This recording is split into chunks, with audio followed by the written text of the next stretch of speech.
Very good. तो हम लोग आज शुरू कर रहे हैं औरंगजेब के बारे में।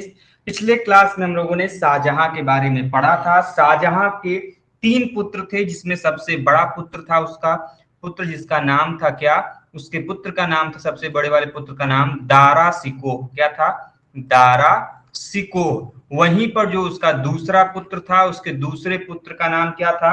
सूजा। क्या था? सूजा। और तीसरा जो सबसे अधिक सफल हुआ और बाद में मुगल वंश का अगला शासक बनता है, जिसको हम सभी लोग जानते हैं औरंगजेब के नाम से। औरंगजेब के नाम से। अब देखिए, कुल तीन पुत्र थे। इन तीनों में युद्ध होता है उत्तराधिकार को लेके। इवन आप देखते, जब हमने शाहजहां का शासन काल पढ़ाया था तभी बताया था कि शाहजहां अपने शासन काल के अंतिम वर्षों में क्या होता है कि बीमार होने लगता है। बीमार जब हो जाता है तो बीमार होने पर उत्तराधिकार को लेकर, किस चीज को लेकर? उत्तराधिकार को लेकर इन जो इनके तीनों पुत्र हैं, इन तीनों के पुत्रों के बीच में क्या होता है? युद्ध होता है। और अंतिम उत्तराधिकार के इस युद्ध में अंतिम विजय किसकी होती है? तो आप देखोगे कि अंतिम विजय यह जो औरंगजेब है उसको प्राप्त होती हुई दिखाई देगी। और इस विजय के पश्चात अगला, हालांकि दारा सिकोह कुछ समय तक शासन करते हुए दिखाई जरूर देगा, लेकिन स्थायी तौर पर मुगल वंश का जो अगला शासक बनेगा वह बनेगा कौन? यह औरंगजेब बनता है। हमने ये भी बताया था कि औरंगजेब क्या है, जब यह शासक बनेगा तो यह अपने पिता, कौन? अपने पिता जिसका नाम है शाहजहां, उसको वह कैद कर लेता है। औरंगजेब को उसने विजय प्राप्त किया जब, तो अपनी राजधानी पर उसने अधिकार कर लिया। और औरंगजेब ने 1658 ईस्वी में, कब? 1658 ईस्वी में अपने पिता शाहजहां को क्या करता है? यह कैद करवा लेता है, पकड़ के कैद करा लेता है। और इस शाहजहां की 1658 में कैद करने के पश्चात आगरा के किले में, कहां पर कैद किया जाता है? यह भी महत्वपूर्ण है कि औरंगजेब के द्वारा शाहजहां को कहां पर कैद करके रखा जाता है? तो ध्यान रखिएगा, यह रखा जाता है आगरा के किले में। और इसी आगरा के किले में रहते हुए 1666 ईस्वी में जो शाहजहां है, इसकी क्या हो जाती है? मृत्यु हो जाती है। ठीक है। तो 1658 में क्या करता है औरंगजेब? जो राजधानी है उस पर वह अधिग्रहण कर लेता है। और इस प्रकार 1658 में ही वह क्या बनता है? वह मुगल वंश का अगला जो शासक है वह बन जाता है। तो 1658 से लेकर, कब से? 1658 से लेकर 1707 ईस्वी तक, 1707 ईस्वी तक हमको औरंगजेब का शासनकाल दिखाई देगा। इतनी बातें क्लियर हैं? कोई कंफ्यूजन, कोई दिक्कत? बताइए भाई, बताएं। No sir. ठीक, आगे बढ़ते हैं। देखिए, औरंगजेब जब 1658 में शासक बना था तो उसके पहले पहले यह औरंगजेब दक्कन का जो क्षेत्र है, कहां का क्षेत्र? दक्कन का जो क्षेत्र है, इस दक्कन के क्षेत्र का यह क्या था? गवर्नर था। कई बार एग्जाम में प्रश्न आता है कि औरंगजेब मुगल वंश का शासक बनने के पूर्व कहां के गवर्नर के रूप में कार्य करता था? तो ध्यान रहे, यह दक्कन के गवर्नर के रूप में कार्य करता था। और औरंगजेब आलमगीर, ध्यान रखिएगा, कई बार एग्जाम में प्रश्न पूछा जाता है कि वह कौन सा ऐसा मुगल शासक है जिसको आलमगीर नाम से वह मुगल वंश के गद्दी पर, सिंहासन पर बैठता है। तो यह जो औरंगजेब है, यह आलमगीर के नाम से यह मुगल वंश के सिंहासन पर विराजमान होगा। तो कभी कभी जो भी प्रश्न आपके एग्जाम में आए कि आलमगीर निम्नलिखित में से किस मुगल वंशीय शासक को कहा जाता है, तो यह आलमगीर कहा जाता है आपके औरंगजेब को।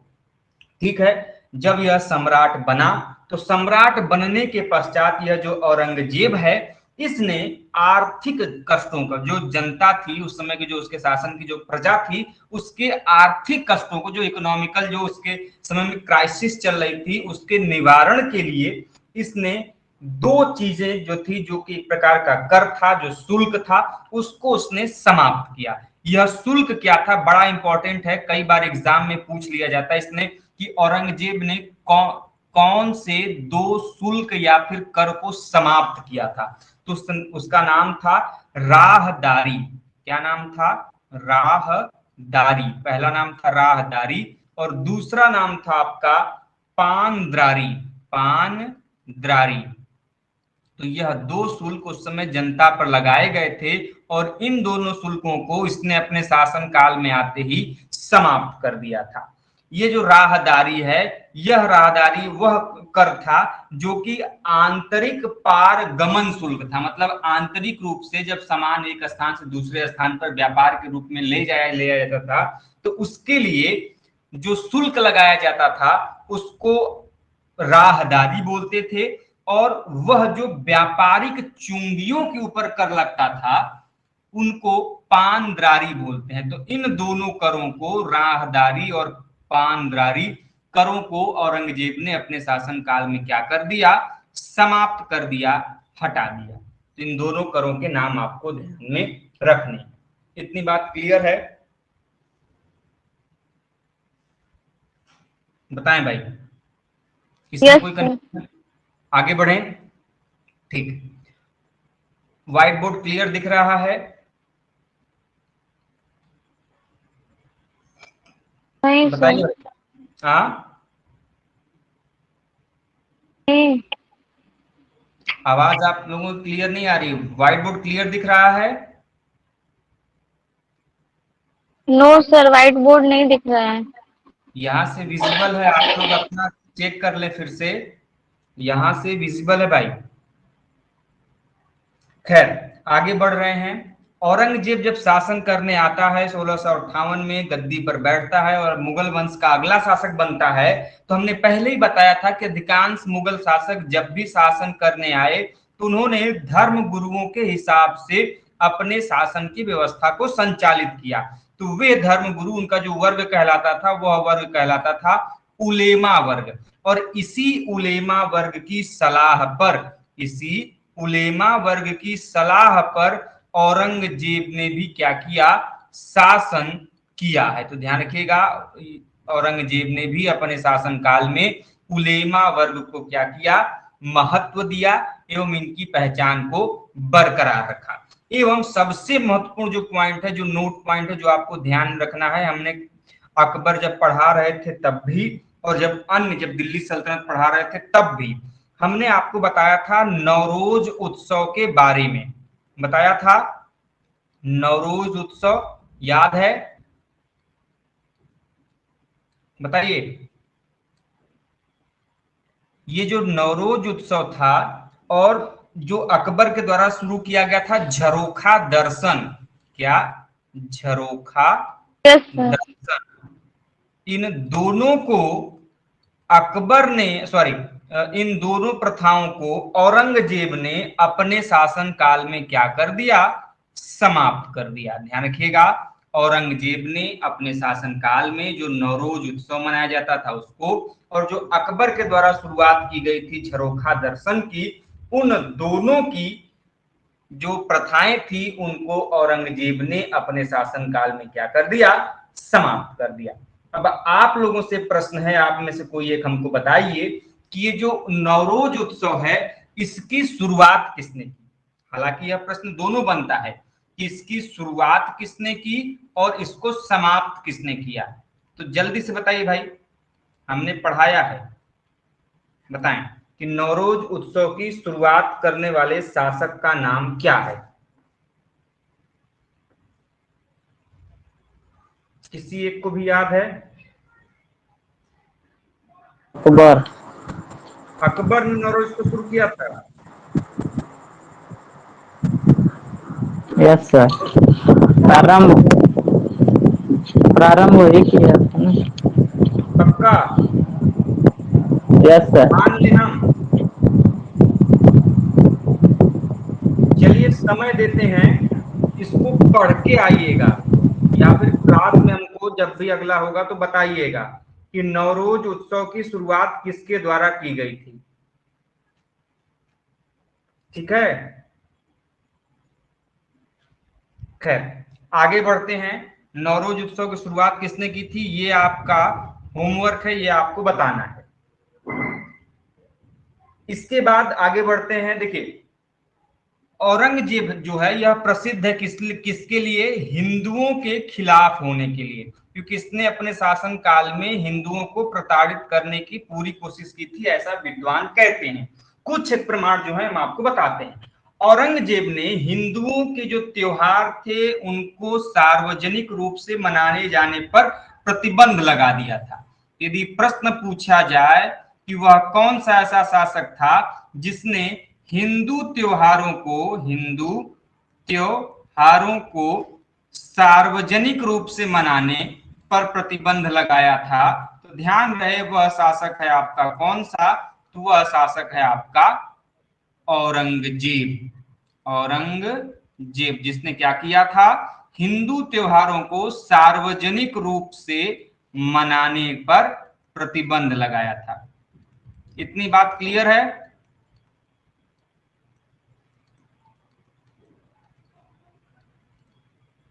बताइए भाई। Yes sir. ठीक, आगे। सर कौन सा शासक था जो होली का त्योहार मनाया था? आपको पढ़ाया गया है, सब कुछ क्लास में बताए हैं, इतना जल्दी हाँ सर, याद नहीं आ रहा है। अभी क्विज होगा, जितना करिए क्लास समाप्त हो जाए आप लोगों का एक बार, उसके बाद पुनः जब क्विज वाला सेशन होगा तो उसमें हम लोग अलग से चर्चा करेंगे। आगे बढ़ते हैं अगले पॉइंट में। हमने जजिया कर के बारे में आप लोगों को शुरुआत में ही बताया था, जब हम आप लोगों को बात कर रहे थे दिल्ली सल्तनत के बारे में, कि जजिया कर कब शुरुआत हुआ, कैसे हुआ, किसने इसकी शुरुआत की।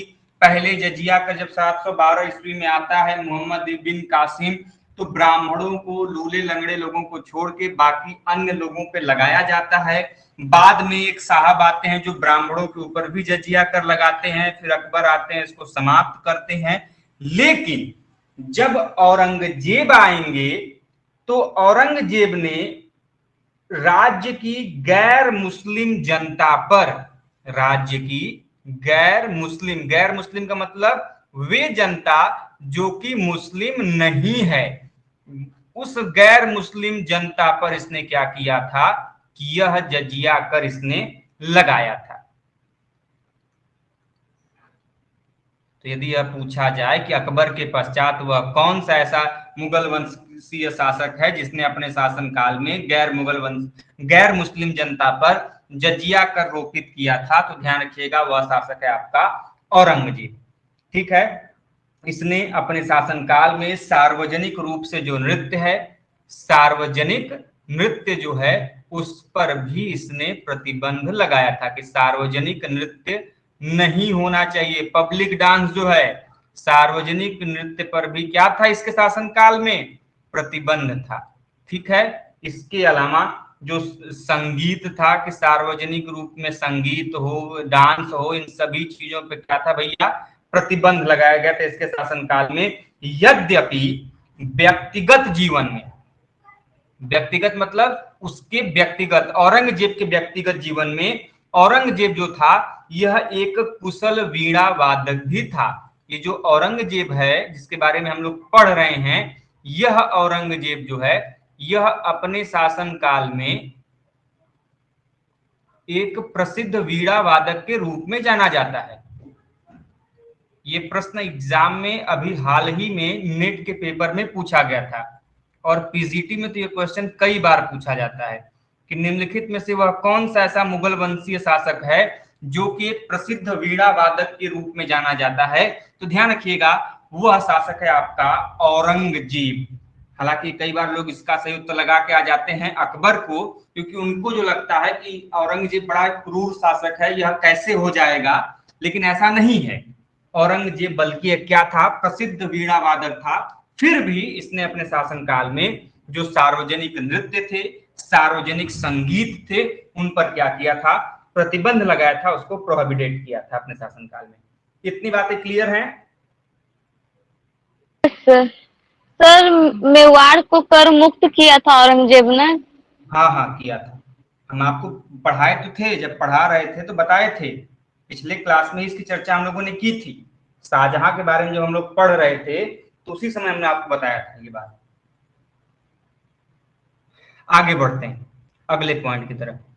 अगला पॉइंट क्या कहता है कि औरंगजेब का जो व्यक्तिगत चरित्र था, औरंगजेब का जो व्यक्तिगत चरित्र हमको देखने को मिलता है, तो इसके चारित्रिक गुणों के कारण, इसके जो व्यक्तिगत चरित्र हैं, इसके इन गुणों के कारण औरंगजेब को जिंदा पीर के नाम से भी जाना जाता है। जिंदा पीर, कई बार ये एग्जाम में आया है, बहुत ही इंपॉर्टेंट है, इसको बिल्कुल भी नहीं भूलेंगे।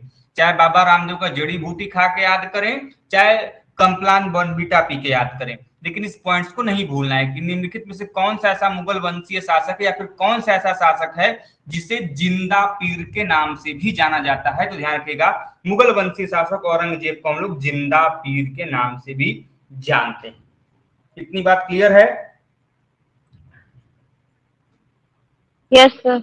इसको शाहजहां ने, इसके जो पिता है शाहजहां ने इसको एक उपाधि दी थी।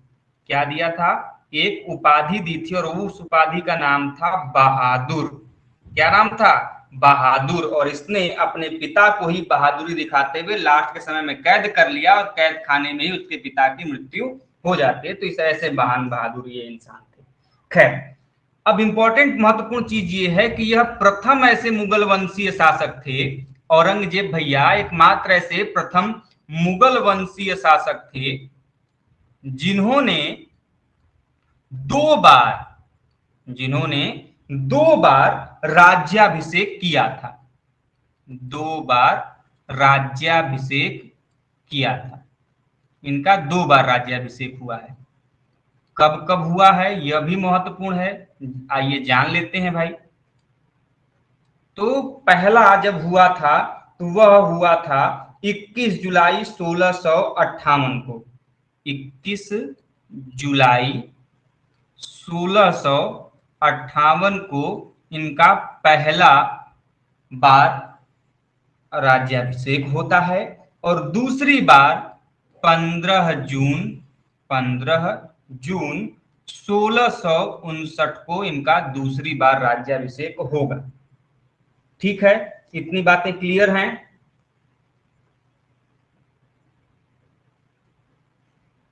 सर एक बार रिपीट कर दीजिए। औरंगजेब प्रथम ऐसा शासक था जिसने अपने शासनकाल में 2 बार अपना राज्याभिषेक किया। प्रथम बार इसका राज्याभिषेक जो होता है वह 21 जुलाई 1658 को होता है। दूसरी बार जो इसका राज्याभिषेक होता है यह होता है 15 जून 1659 को। तो 2 बार राज्याभिषेक करने वाला यह प्रथम मुगल वंशीय शासक के रूप में जाना जाता है। अब इसके शासनकाल के कुछ महत्वपूर्ण विजय के बारे में जान लेते हैं। कई बार एग्जाम में इनके प्रश्न बनते हैं कि औरंगजेब की विजय से संबंधित प्रश्न, जैसे कि गोलकुंडा पर इसने कब जीत हासिल की, बीजापुर पर जीत हासिल कब की। तो ध्यान रखिएगा क्रम में कि 1600 जब 86 का शासन काल आता है, कब? 1686 में। तो 1686 में इसने सबसे पहले जीता है बीजापुर। क्या जीता है? बीजापुर। उसके पश्चात 1 साल बाद ही अर्थात 1687 में इसने गोलकुंडा के खदान किस लिए फेमस है बताइए भाई? ज्योग्राफी के पॉइंट से बहुत इंपॉर्टेंट है, बताइए। गोलकुंडा की खदान नाम सुना होगा, किस लिए प्रसिद्ध है?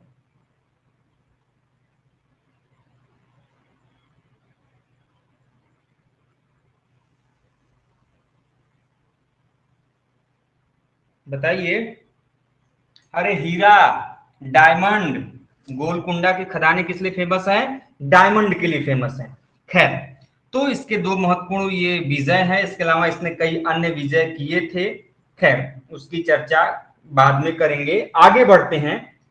कि इसका विजय के पश्चात जो हमको साम्राज्य का विस्तार दिखाई देता है, इसके विजय के पश्चात इसके जो हमको साम्राज्य का विस्तार दिखाई देता है वह कहां से कहां तक होता है। तो औरंगजेब के समय में मुगल साम्राज्य का क्षेत्रफल दृष्टि से चरमोत्कर्ष पर था। ये कहां से कहां तक फैला हुआ था, तो काबुल जो वर्तमान में अफगानिस्तान की राजधानी है, उस काबुल से लेकर चटगांव तक फैला हुआ था। उसके पश्चात कश्मीर से लेके यह कहां तक फैला हुआ था, तो जो दक्षिण में कावेरी नदी है वहां तक इसका जो शासन का क्षेत्र है वह आपको फैला हुआ दिखाई देगा। तो काबुल से लेकर इधर काबुल है, इधर चटगांव है, इधर कश्मीर है और इधर कावेरी नदी है। इनके बीच में इसका जो शासन काल का जो क्षेत्रफल, इसके साम्राज्य का क्षेत्र है वह फैला हुआ था इनके विजयों के पश्चात। तो पूरे मुगल वंश में सर्वाधिक जो शासन काल में इसका जो क्षेत्रफल है वह सबसे ज्यादा इसी के शासन काल में हमको क्षेत्रफल दिखाई देता है, जो कि काबुल से लेकर चटगांव तक और कश्मीर से लेकर कावेरी तक के बीच में हमको दिखाई देता है। इतनी बातें क्लियर हैं? बताइए, आगे बढ़े।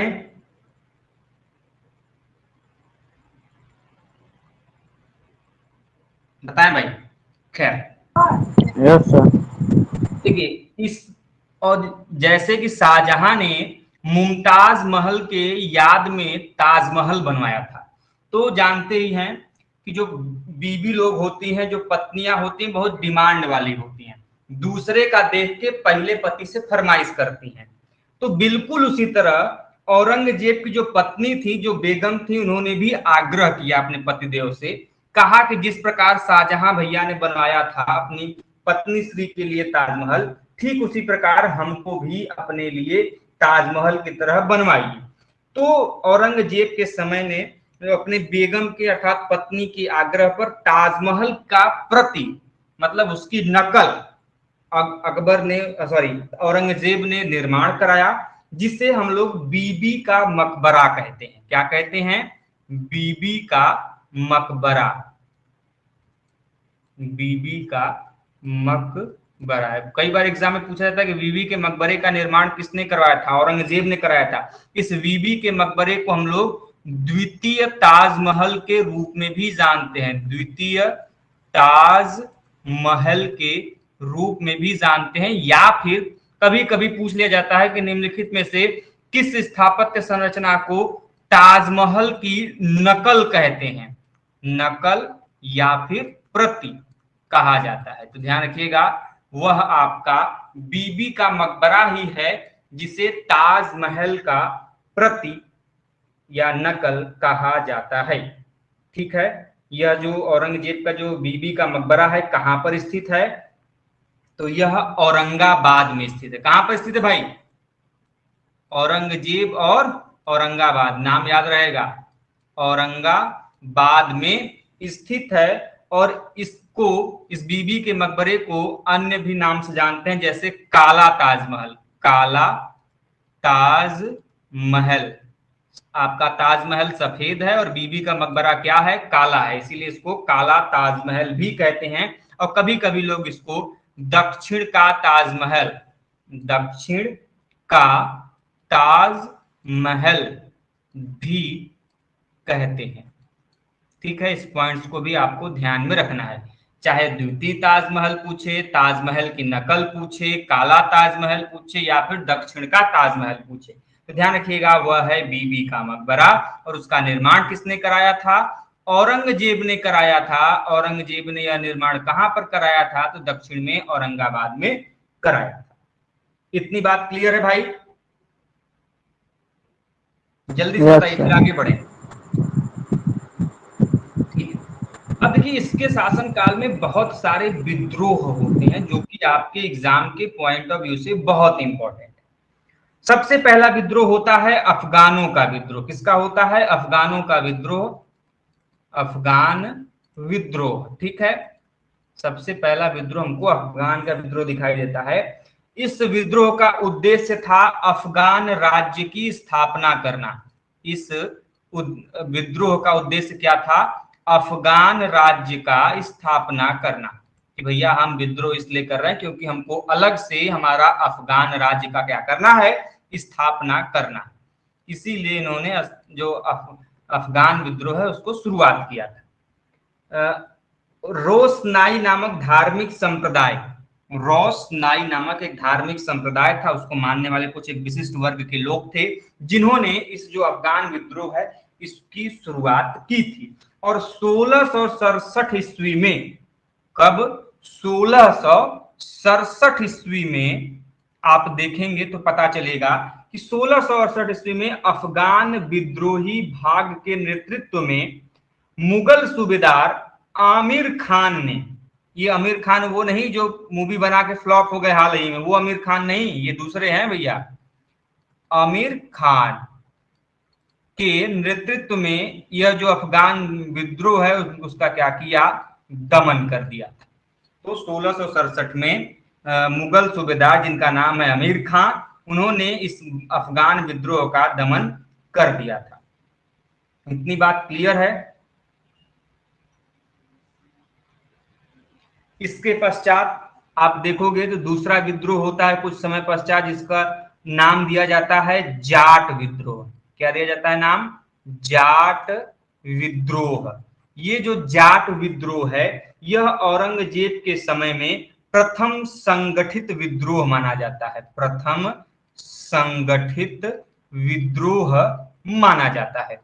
कई बार एग्जाम में प्रश्न पूछा जाता है कि निम्नलिखित में से कौन सा ऐसा विद्रोह है औरंगजेब के समय में जो कि प्रथम संगठित विद्रोह के नाम से जाना जाता है? तो ध्यान रखिएगा वो आपका जाट विद्रोह है। और इसका जो मुख्य कारण था कि ऐसा क्या कारण हो गया कि जाटों ने विद्रोह शुरू कर दिया था, तो कृषकों की भूमि की जो समस्या थी, कृषकों की जो कृषि के योग्य जो थे, जो किसान लोग थे, इन कृषकों की भूमि समस्या ही इनके इस विद्रोह का कारण बनी थी, जिसे क्या कर दिया गया? नाम दिया गया जाट विद्रोह नाम दिया गया। इस विद्रोह की मुख्य ऋण कृषि व काश्तकार थे, किंतु नेतृत्व मुख्यतः इनका जमींदारों ने किया था। भले ही इसमें बात कृषकों की भूमि की थी, लेकिन नेतृत्व किसने किया था? जमींदारों ने किया था। और 1669 ईस्वी में गोकुल के नेतृत्व में, किसके? गोकुल के नेतृत्व में, इसके नेतृत्व में, गोकुल के नेतृत्व में तिलपत के युद्ध में, कौन सा युद्ध हुआ भाई इनका? तिलपत का युद्ध, तिलपत का युद्ध। इस तिलपत के युद्ध में जो यह जाट है पराजित हुए, और जो ये गोकुल है यह क्या हुआ? पकड़ा गया। जाट पराजित हो गए और जो गोकुल है यह क्या हो गया? बेचारा पकड़ा गया। ठीक है, इतनी बात क्लियर है?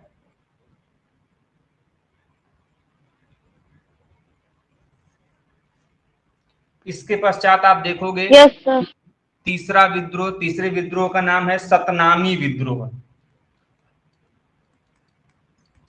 सतनामी विद्रोह, ये जो सतनामी विद्रोह है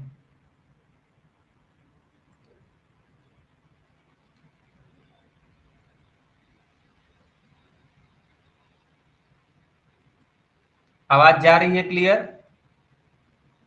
यस सर। सतनामी विद्रोह, ये जो सतनामी विद्रोह है यह 1672 में होता है। औरंगजेब के शासनकाल में 1672 का जो शासनकाल है, वहां पर एक नारनौल नामक धार्मिक संप्रदाय था जो कि शुद्ध अद्वैतवाद से संबंधित थे, जिन्हें मुंडिया भी कहा जाता था। तो एक विशिष्ट संप्रदाय के लोग थे और ऐसा मानते थे कि यह सत्य ईश्वर में विश्वास करते थे, इसीलिए इनका नाम सतनामी हुआ और इनका मुगलों से विवाद हुआ और इन्होंने विद्रोह कर दिया और बाद में जाकर इनका दमन किया गया। तो फिलहाल बस आप इतना जानिए कि सतनामी विद्रोह औरंगजेब के शासनकाल में 1672 ईस्वी में होता है। सतनामी विद्रोह में जो सतनामी लोग हैं एक विशिष्ट संप्रदाय के लोग थे जो कि सत्य ईश्वर में विश्वास करते थे और इनका जो संबंध था यह शुद्ध अद्वैतवाद से संबंध था। किससे था? शुद्ध अद्वैतवाद से संबंध था। ठीक है, शुद्ध अद्वैतवाद से संबंध था और इनको मुंडिया भी कहा जाता था, मुंडिया। ठीक है, इसके पश्चात इनके शासनकाल में बुंदेला विद्रोह भी होता है, बुंदेला विद्रोह। ठीक है, ये जो बुंदेला का विद्रोह है यह 1661 में होता है।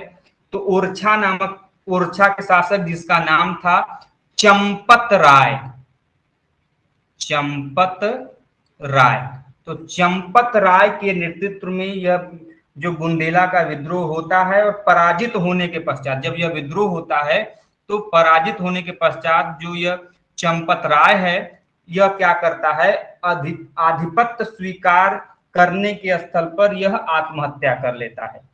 यह क्या कर लेता है, जब इसके पराजय हो जाती है और जब आधिपत्य स्वीकार करने की बात आती है तो यह क्या कर लेता है, वहां पर आत्महत्या कर लेता है। ठीक है, आत्महत्या। इसके पश्चात 1661 से लेकर 1707 ईस्वी में छत्रसाल ने शिवाजी से विद्रोह की प्रेरणा प्राप्त की थी और 1707 में बुंदेलखंड का वह स्वतंत्र शासक बन बैठता है। खैर, इसके अलावा हमको इसका अगला जो विद्रोह इसके शासनकाल में दिखाई देगा वह अकबर का विद्रोह दिखाई देता है, अकबर का विद्रोह। अब कहेंगे यह कौन सा अकबर है भाई? तो 1681 ईस्वी में, कब? 1681 ईस्वी में मेवाड़ व मारवाड़ से सहायता का आश्वासन प्राप्त करके 11 जनवरी 1681 में जो अकबर है वह स्वयं को बादशाह घोषित कर देता है और बाद में यह फारस भाग जाता है और वहीं पर उसकी मृत्यु हो जाती है। अकबर दूसरा है भाई। और इस अकबर का विद्रोह कब होता है? 1681 में होता है और 1681 में 11 जनवरी को यह स्वयं का मेवाड़ का जो क्षेत्र है वहां का क्या करता है, वह अपने आप को बादशाह घोषित कर देता है। लेकिन बाद में यह फारस भाग जाता है और फारस में ही इसकी मृत्यु हो जाती है। तो अकबर का विद्रोह किस वर्ष होता है, ये इंपॉर्टेंट है, 1681 में होता है।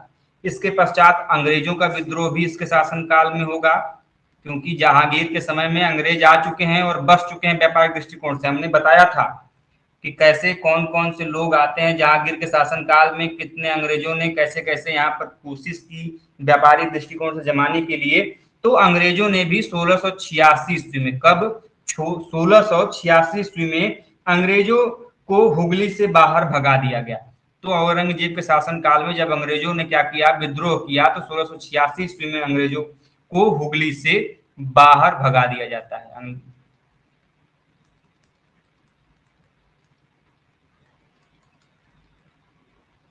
इसके पश्चात राजपूत विद्रोह भी इसके शासनकाल में होता है, राजपूत विद्रोह। ठीक है, ये जो राजपूत विद्रोह होता है ये 1679 से लेके 1709 के बीच में होता है। इसमें राजपूतों के आंतरिक मुद्दों में हस्तक्षेप किया जाता है, उसको लेकर यह जो औरंगजेब है उसके शासन काल के खिलाफ यह विद्रोह हमको दिखाई देता है। उसके पश्चात जो इसके शासनकाल में अंतिम विद्रोह हमको दिखाई देता है वह दिखाई देता है सिख विद्रोह। कौन सा विद्रोह? सिख विद्रोह। और ये 1675 ईस्वी में एकमात्र धार्मिक विद्रोह था, एकमात्र धार्मिक विद्रोह था और यह धार्मिक विद्रोह था और औरंगजेब के समय का यह अंतिम विद्रोह था, अंतिम विद्रोह था। इस पॉइंट्स को भी आपको ध्यान रखना है कि औरंगजेब के शासनकाल का अंतिम विद्रोह कौन सा था, तो वह था आपका सिख विद्रोह, पहला अफगान विद्रोह। तो ये कुछ चीजें थी जो आपको जाननी चाहिए थी, हमने इसकी चर्चा की। और आप देखोगे कि विद्रोहों से कैसे कैसे निपटते हुए इसने अपने शासनकाल को स्थायी रूप से बनाए रखा और इसी के शासनकाल में मुगल वंश का जो विस्तार क्षेत्र है वो हमको सबसे ज्यादा दिखाई देता है, जो कि काबुल से लेके चटगांव तक, कश्मीर से लेके कांवेरी तक फैला हुआ था। इसने अपने शासनकाल में बीजापुर, गोलकुंडा, मेवाड़ इत्यादि कई क्षेत्रों पर विजय हासिल की थी। इसने अपने शासनकाल में बीबी के मकबरे जैसे स्थापत्य संरचनाओं का भी निर्माण कराया, जिसे हम लोग काला ताजमहल, दक्षिण का ताजमहल, ताजमहल का नकल इत्यादि कई नामों से जानते हैं। इसके अलावा इसने अपने शासनकाल में जजिया कर को पुनः लागू किया। इसने अपने शासनकाल में झरोखा दर्शन, नवरोज उत्सव, इसको इसने क्या किया, समाप्त किया। और इसने अपने शासनकाल में जो राहदारी और प्राणदारी जो व्यवस्था थी, जो कर था, उसने उसको भी समाप्त किया। और इसके गुण चरित्र के कारण इसका जो चारित्रिक स्वभाव था, इसको जिंदा पीर नाम से भी हम लोग जानते हैं। और ये आलमगीर के नाम से शासक के गद्दी पर बैठता है। और अंतिम समय में हम इसकी मृत्यु के बारे में आते हैं तो 3 मार्च 1707 ईस्वी में, कब, 3 मार्च 1707 ईस्वी में इसकी मृत्यु हो जाती है। 1707 ईस्वी में इसने कई सारे मंदिरों को तुड़वाया भी था। हालांकि आप लोगों ने कई सारे मंदिरों के नाम सुने होंगे, जिसमें काशी का विश्वनाथ मंदिर भी आता है कि औरंगजेब के शासनकाल में तुड़वाया गया था। खैर इसमें कितनी सच्चाई है, क्या है, यह एक इतिहास का विषय है, इस पे हम लोग आगे ज्यादा डिस्कस नहीं करेंगे। तो इतना जान लीजिए कि यह मोटे मोटे तौर पर यह सहिष्णु शासक नहीं था। यह एक विशेष धर्म के प्रति लगाव रखता था और दूसरे धर्म के प्रति इसका जो दृष्टिकोण था वह बहुत ही कट्टर दृष्टिकोण था। और दूसरे जो भी अन्य जो इसके क्या थे, धर्म थे, उनके प्रति इसके मन में नफरत थी। तो इसका अंतिम में समय आता है और 3 मार्च 1707 ईस्वी में अहमदनगर में जो औरंगजेब है उसकी मृत्यु हो जाती है। कहाँ पर इंपॉर्टेंट है भाई, ध्यान रखिएगा, औरंगजेब की मृत्यु कब होती है। तो औरंगजेब की मृत्यु 3 मार्च 1707 को कहाँ पर होती है भैया, तो अहमदनगर में होती है। और ध्यान रखिएगा इस अहमदनगर में तो होती है, उसके शव को दौलताबाद स्थित जो स्थान है खुलदाबाद नामक स्थान पर ले जाया जाता है। और जहां पर प्रसिद्ध सूफी शेख जो एक हैं उनके मकबरे में दफनाया जाता है। और उसका मकबरा जो है औरंगाबाद में स्थित है।